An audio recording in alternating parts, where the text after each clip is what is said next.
According to the latest news from Air and Space Forces magazine, the U.S. Air Force has ordered a halt to certain development work on the Sentinel intercontinental ballistic missile due to significant cost overruns exceeding initial expectations. The LGM-35 Sentinel is the United States' next-generation ICBM, designed to replace the aging Minuteman III, which has been in service for over 50 years and has seen a decline in deterrent capability. The Minuteman III, first deployed in the 1970s, has undergone multiple upgrades but is no longer sufficient to meet modern warfare requirements.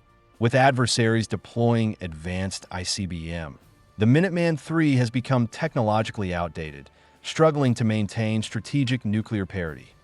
In response, the U.S. launched the Ground-Based Strategic Deterrent Program in 2016 with the Sentinel ICBM as its core component. In 2020, Northrop Grumman won the engineering and manufacturing development contract worth $13.3 billion, defeating Boeing in a fierce competition.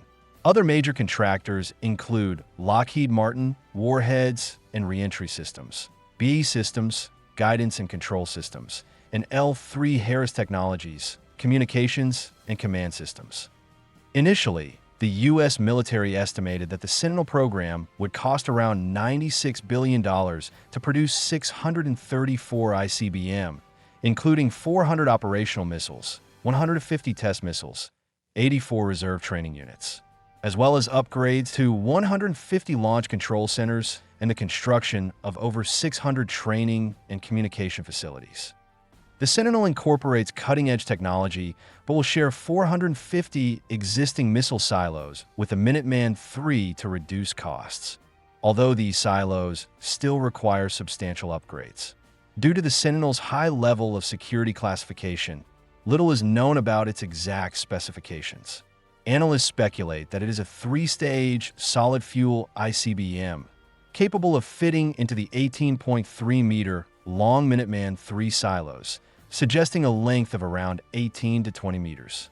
With the Minuteman III weighing approximately 35 tons, estimates place the Sentinel's total weight slightly higher, in the 40 to 50-ton range. Northrop Grumman, the prime contractor for the Sentinel's solid rocket motors, has used advanced composite materials for the missile casing and improved the solid fuel formula. On March 2, 2023, media sources captured Northrop Grumman conducting a static fire test of the first-stage booster at its Promontory test site in Utah, with progress appearing smooth. With technological advancements, the Sentinel is expected to have a longer range than the Minuteman III's 13,000 kilometers, potentially reaching 15,000 kilometers, making it capable of striking any target worldwide. The early versions of the Sentinel may be equipped with a W-87 nuclear warhead, with later variants upgrading to the more powerful W-93 warhead, delivering an estimated 500 kiloton yield of TNT equivalent. The missile will feature multiple independently targetable re-entry vehicles, with accuracy significantly improved through technological enhancements, reducing circular error probability to under 100 meters, a substantial improvement over the Minuteman III's 200 to 300 meters. Despite its strategic significance, the Sentinel program has faced severe budget overruns from the outset. As early as July 2024, the project triggered the Nunn-McCurdy cost breach, a U.S. law mandating an official review when a program exceeds its original budget by 105%. Once triggered, two key justifications must be provided. First, demonstrating the necessity of continuing the project. Second, identifying feasible cost reduction measures. Failure to satisfy both conditions could lead to major restructuring or even cancellation of the Sentinel ICBM program. After more than 7 months of review, the U.S. Air Force has decided to pause certain aspects of Sentinel development in 2025. Specifically, it has suspended upgrades to the 450 launch facilities while placing the entire program into a restructuring phase, expected to last 18 to 24 months. Of the 18 key technologies under development for the Sentinel, only 3 are fully mature, while 14 remain in a near-mature state. How the suspension will impact these semi-mature technologies remains unclear. However, What is certain is that the Sentinel ICBM, initially scheduled for full deployment in 2029, will now be delayed to 2031 or later. The Sentinel missile is expected to achieve full operational capability after 2036, and the first batch will only deploy 50 missiles. In short, for the next 10 years or so, the Minuteman III will still be the main force of a U.S. ICBM arsenal. The U.S. Air Force initially planned to solve the deployment problem of the next-generation ICBM with less than $100 billion. But during the actual implementation of the project, costs have soared to over $200 billion. It is estimated that over the next 50 years, the U.S. will invest more than $300 billion in the Sentinel program, an astonishing amount of money. Within the United States, there are two completely different factions regarding nuclear deterrence.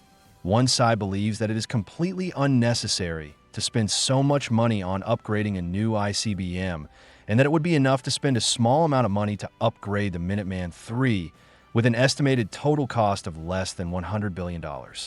However, the other side believes that no matter how much the Minuteman III is upgraded, it can never be compared to the next-generation Sentinel missile.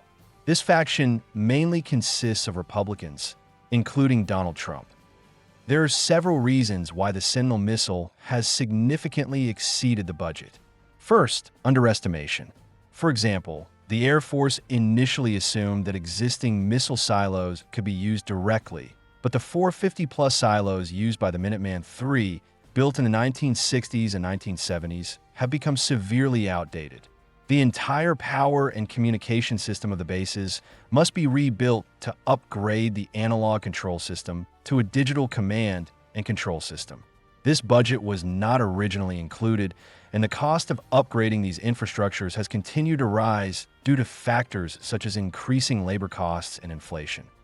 Second, the Sentinel missile requires performance improvements, which requires significant manpower investment in new technology development.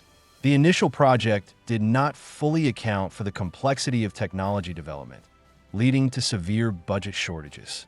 When technology could not be completed on time, additional funding became necessary. Third, some objective factors have also affected the supply chain costs. For example, the Russia-Ukraine war, the ban on critical minerals, etc., have forced the U.S. to spend more money to obtain these minerals. Fourth, the issue of contractors is already a well-known problem. Each key component of the Sentinel missile is contracted to a single company, making it impossible to reduce costs.